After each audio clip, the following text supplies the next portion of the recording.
riverbeds, blueberries on the surface. Outlets of all kinds of surface.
Okay, guys, today is February the 2nd of 2025. It's 2/2/25, February the 2nd, 2025.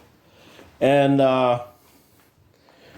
since the last time I spoke via video recording, I explained that I began writing the world constitution, the constitution of the world.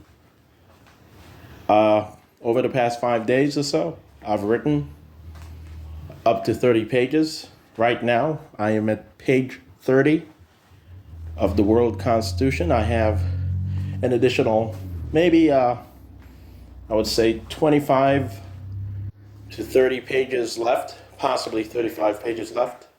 I should be able to get to about 55 pages, and if I need additional pages, written up, I will write the additional pages, possibly up to 65, possibly up to 65 pages. So yeah, when I write material, I write it on my own. I take my time. I do the research.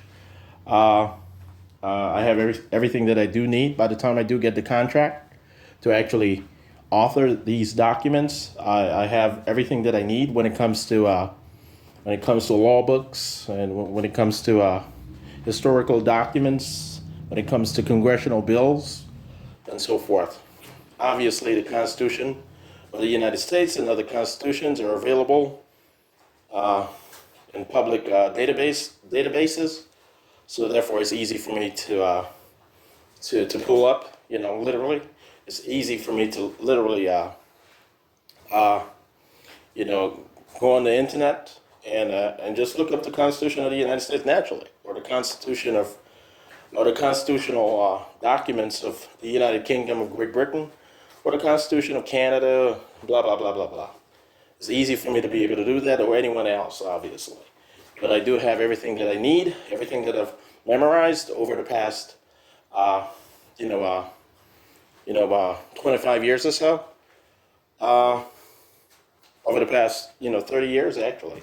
Everything I've memorized over the past 30 years, I've memorized, But I don't just work based on memory. Obviously, that wouldn't be, perfectly professional. So I do have everything that I do need available. So when I do double check, and I always double check when necessary, I do so. I commit to doing so.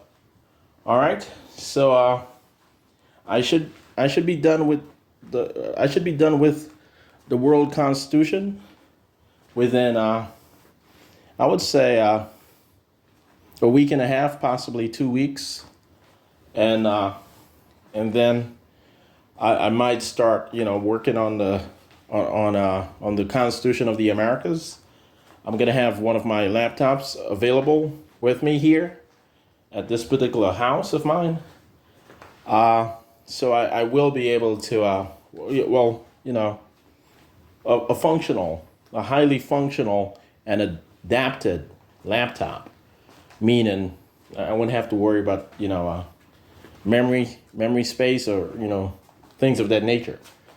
And it's also highly compatible with online, tools and this and that. The particular laptop that I'm going to use in writing and authoring the Constitution of the Americas. So by the third week of this month, I should start. I should by then have started working on the Constitution of the Americas, and then after I'm done with that, I will be able to focus on writing the Constitution of the Caribbean Community. So after I do write the Constitution of the Americas, I will focus on writing the Constitution of the Caribbean Community, and it will be completely corresponsive with the Constitution of the Americas, and the preceding document, the Articles of the Economic Area of the Americas. So once again, the Constitution of the Caribbean Community will be completely corresponsive with the Articles of the Economic Area of the Americas and the Constitution of the Americas.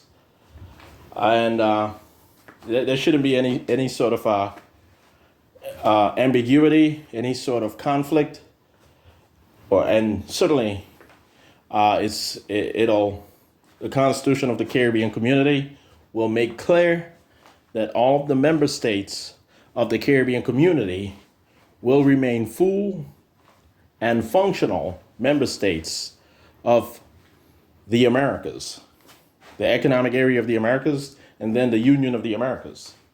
And that's going to be clear as day. All right, and the argument that it creates a conflict by nature does not make sense, because then you would be able to argue that the state constitutions here in the United States are in conflict with the Constitution of the United States, or that local charters or county constitutions and city municipal constitutions are in conflict with state constitutions and the federal Constitution of the United States. And I promise you, federalism is what is being applied to the future Union of the Americas and the United Nations, and within the Union of the Americas, the Caribbean community as a regional community. All right? It's federalism. It works perfectly. And the federalism is going to be adapted to supranationalism, but it's still going to be federalism. And there's no getting around that whatsoever. Got it, guys?